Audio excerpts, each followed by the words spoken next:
हाँ देखिए, आपको एक्सरसाइज 5.4 पढ़नी है। पहला क्वेश्चन आपको दिया गया है 112, 117 और इसी तरह आपको दिया गया है 113। इसमें ऐसे पूछा है पहला ऋणात्मक पद कौन सा है। पहला ऋणात्मक पद आपसे पूछा गया है। तो इसके लिए सबसे पहले आपको हम बताया था कि जब भी कोई पद पूछे तो हम उसको क्या सपोज कर लेते हैं, एनवा पद सपोज कर लेते हैं, यानी टी एन मान लेते हैं कि ये इसका एनवा पद ही वो चीज़ है। जैसे अगर इसमें पूछता कि पहला आप या आपका 10वां पद बताइए क्या, तो आसानी से टी एन फार्मूला क्या होता है, a plus n minus one into d. इसमें रख के हम निकाल सकते हैं 10वां पद 12वां पद जो भी कहता। लेकिन यहाँ पे पूछा है पहला ऋण पद कौन सा है, या पूछ लेता मान लीजिए इसका 512 कौन सा पद है, तो हम क्या सपोज करते हैं, एनवा पद सपोज करते। क्या सपोज करते, एनवा पद। तो इसमें पहला ऋण पद पूछा है तो हम मान लेते हैं, माना एनवा पद पहला ऋण पद है, पहला ऋण पद है। कौन सा पद आपका, एनवा पद। तो इसका एनवा पद निकाल लेते हैं, टी एन इक्वल टू इस फार्मूले में रख दें। ए की वैल्यू कितनी है 112, एन की वैल्यू नहीं पता, डी की वैल्यू इसमें से इसको माइनस कर देते हैं, 117 में से 112 माइनस कर देंगे, कितना मिलेगा आपको 5 मिलेगा। ये ऋण पद है, यानी ये आपका शून्य से छोटा पद है। ठीक है, शून्य या शून्य से छोटा होना चाहिए। तो इसको अगर हम सॉल्व कर दें, 112 plus 5n minus 5 less than or equal to कितना आपका 0। तो 5n माइनस इसको आप घटा दीजिए 112 में से, कितना मिलेगा आपको बताइए जरा। क्वेश्चन में कुछ गड़बड़ी है, देख लेते हैं। शायद समांतर श्रेणी ये बन रही कि नहीं बन रही।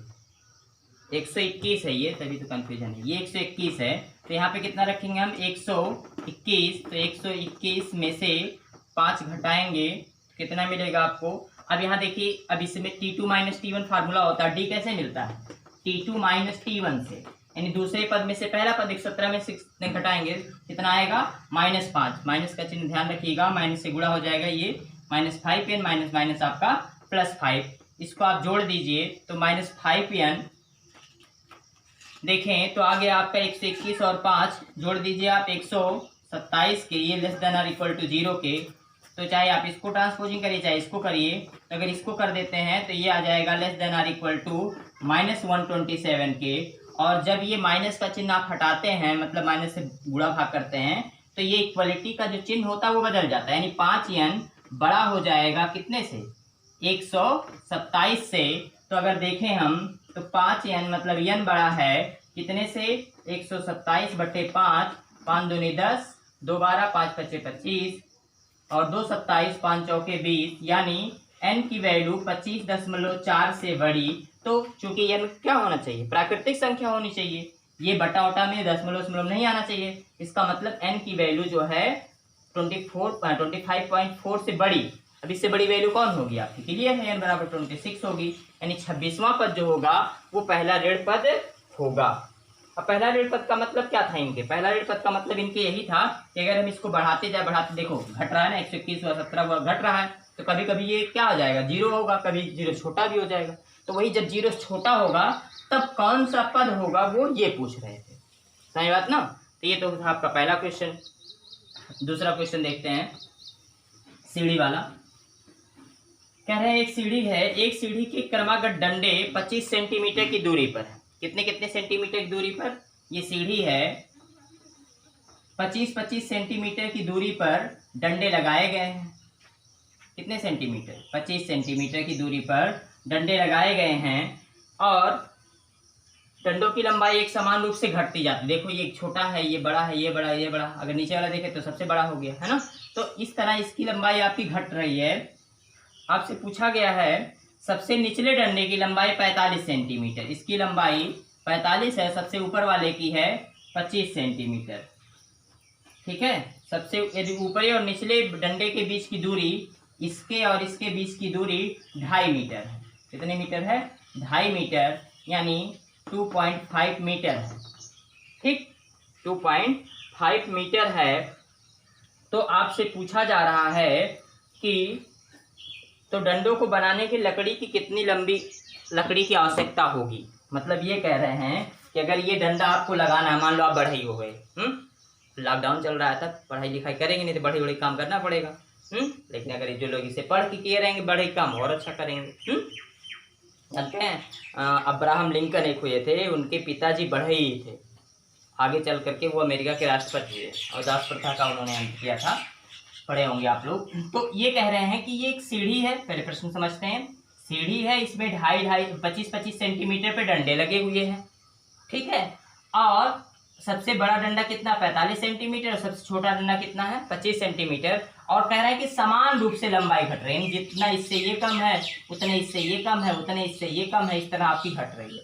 तो जब इस तरह समान घटे, इसका मतलब आपको क्या दिया गया है कि ये समांतर श्रेणी है। बताया गया था अंतर जब समान हो दो चीजों का तो कौन श्रेणी होती है, समांतर होती है। तो ये समांतर श्रेणी है। अब समांतर श्रेणी है तो कह रहे हैं कि अगर एक लट्ठा आपसे कह दिया जाए, एक लट्ठा जाओ काट के ले आओ जिससे सारा डंडा बन जाए, तो कितना बड़ा लट्ठा ले आओगे? इसके लिए क्या पता होना चाहिए, इन सारे डंडों की लंबाइयों का योग पता होना चाहिए, ठीक है। सारे डंडों की लंबाइयों का क्या पता होना चाहिए, योग पता होना चाहिए। यानी आपसे अगर पूछा जाए, माना सभी की लंबाई समान रूप से घटती है। कैसे घटती है? समान रूप से घटती है, यानी डी घटती है। तो पहले डंडे की लंबाई 45, तो डंडों की लंबाई का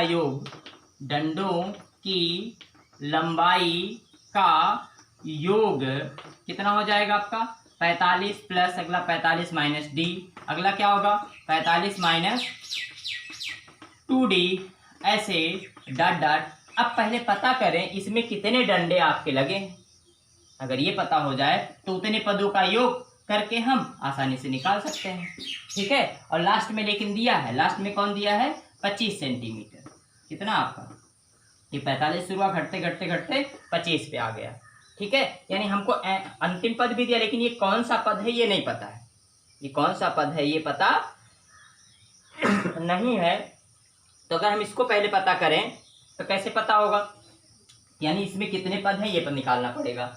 जैसे आप बताइए कि अगर यहाँ से यहाँ तक 2.5 मीटर की दूरी हो, या 2.5 मीटर में 250 सेंटीमीटर की दूरी हो, और 2.5 मीटर पे हम डंडा लगाएं, 2.5 मीटर पे डंडा लगाएं तो कितने डंडे लगेंगे इसमें डंडों की संख्या कितनी लग जाएगी बताइए, नहीं सोच पाए। जैसे मान लो एक ऐसे 10 मीटर है जगह, कितने मीटर है 10 मीटर की जगह है, और आपको इसमें कंकड़ रखने हैं। क्या रखने हैं? कंकड़ रखने हैं 1-1 मीटर की दूरी पर। कितने मीटर की दूरी पर? 1-1 मीटर की। यहाँ से यहाँ तक की दूरी, दोनों के बीच का अंतर कितना है आपका 10 मीटर है, और कंकड़ आपको रखने हैं। तो कितने कंकड़ रखेंगे इसमें आप कितने कंकड़ रख सकते हैं, ठीक है 1-1 मीटर की दूरी पर। या मान लो अगर 2-2 मीटर की दूरी पर कंकड़ रखने हो तब कितने कंकड़ रखेंगे? अगर 2 मीटर ये हो गया, 2 ये, 3, 2, ठीक है, 2, 2, 4, 2, 6, 2, 8, 2, 10। अब बताओ कितने कंकड़ रखे? 1, 2, 3, 4 ये रखे, और एक ये 5 और एक ये 6 कंकड़ हो गया। समझ आई बात ना। लेकिन अगर हम आपसे वैसे पूछें कि ये जो 10 और 2 को क्या किया जाए कि 6 आ जाए, 10 और 2 को क्या किया जाए कि 6 आ जाए, तो आपने देखा कि 10 में अगर हम 2 से भाग कर देते हैं तो 5 आता है, उसमें 1 जोड़ दें तो हमको क्या पता चल जाएगा, टोटल पता चल जाएगा। यानी यहाँ से यहाँ तक की दूरी देखो 2.5 मीटर है। क्या है 2.5 मीटर में 250 सेंटीमीटर, और 25-25 सेंटीमीटर पे रखा हुआ है।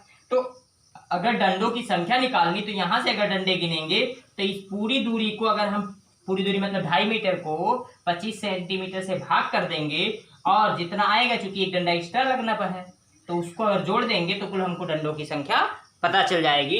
यानी डंडों की संख्या अगर निकालना है आपको, डंडों की संख्या निकालनी है, तो आप क्या करेंगे, कुल जितना था आपका कुल दूरी है ना, बटे 1-1 जितने दूरी पर आपका वो लगा हुआ है डंडा, तो यानी 25 मीटर 2.5 मीटर बटे 25 सेंटीमीटर। 1 मीटर में क्या सेंटीमीटर, 100 तो 100 से गुणा कर देते हो जाएगा 250/25 यानी 10 डंडे तो ऐसे लगेंगे, प्लस कितना आपका a, क्यू प्लस 1 ऊपर वाला आपका 1। ठीक है, तो इसका मतलब ये हुआ कि इसमें कितने पद हैं, 11 पद हैं। तो ये 25 कौन सा पद हुआ, 11वां पद, इसलिए 11वां पद बराबर है कितने के आपका 25 के। अब 11वें पद का फार्मूला a प्लस ये होता है ना a plus 11 minus 1 into d. A की वैल्यू कितनी 45 रख देते हैं, 45 को उधर ले जाते हैं, ये आपका आ गया 9d इक्वल टू 25 में से 45 घटा देते हैं, कितना आ गया बताइए 10 सॉरी, इसमें से 45 घटाएंगे तो आपका कितना आएगा 20 माइनस 20, तो d बराबर आ जाएगा -20/10 यानी ये कट गया, कितना आ गया -2। अब d की वैल्यू पता हो गई -2, a की वैल्यू हमको पहले से पता थी, n की वैल्यू पता हो गई, तो डंडों की कुल लंबाई निकालना, मिटा दे रहे हैं, तो डंडों की कुल लंबाई जो होगी वो सबका योग होगी। ठीक है, इसलिए डंडों की कुल लंबाई का योग, कुल लंबाई का योग, अब योग वाला फार्मूला लगा दें। योग का क्या फार्मूला होता है, Sn equal to n/2 into 2a plus n-1 into D. इसी में रख देते हैं, n की वैल्यू 11, d की वैल्यू -2, a की वैल्यू 45, क्या नहीं पता है, Sn नहीं पता है, निकल जाएगा, आसानी से निकल जाएगा। ठीक है, इस तरह आप कर सकते हैं। एपी के तीसरे और सातवें पदों का योग दिया है, तीसरा पद मान T3 और सातवां पद मान T7 का योग माने प्लस कितना दिया गया आपको 6 है, और उनका गुणनफल यानी T3 इंटू T7 ये इक्वल टू दिया गया आपको 8 है। और आपसे पूछा क्या है कि 16 पदों का योग ज्ञात कीजिए, तो आप आसानी से निकाल सकते हैं, यानी ये 16 पूछा है तो x16 का फार्मूला लगा देंगे 16/2 into 2a plus n-1 into D का। ठीक है, अब ये दोनों समीकरणों को हल करके जैसे a प्लस कितना d मिलेगा 2d, और ये कितना मिलेगा a प्लस 6d बराबर कितने के 6 के, तो अगर जोड़ लें तो 2a plus 8d equal to 6 equation first बनाइए, ऐसे ही इसको इक्वेशन सेकंड बनाइएगा, यहाँ गुणा है ध्यान रखिएगा, फिर यहाँ से a और d की वैल्यू निकाल के यहाँ रख दीजिएगा। इसी तरह भी a और d की वैल्यू आपको पता करनी है।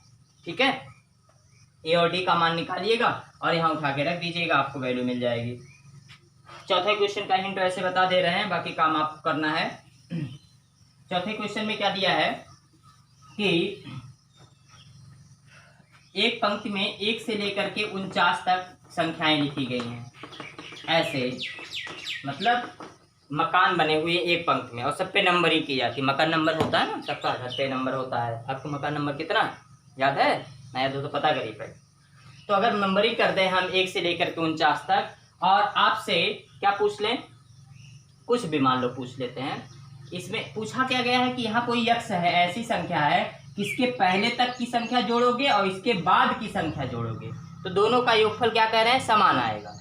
यही कहा गया इसमें कि एक पंक्ति में 1 से 49 तक की संख्या दर्शाइए कि यक्ष एक ऐसा मान है कि यक्ष से अंकित मकान से पहले के मकानों का योग और उसके बाद वाले मकानों के योग के बराबर है, यानी इसके पहले की जो नंबर्स हैं अगर उसको हम जोड़ लें और यहाँ से इसके बाद से लेकर के, यानी x के बाद क्या आएगा x प्लस 1 आएगा।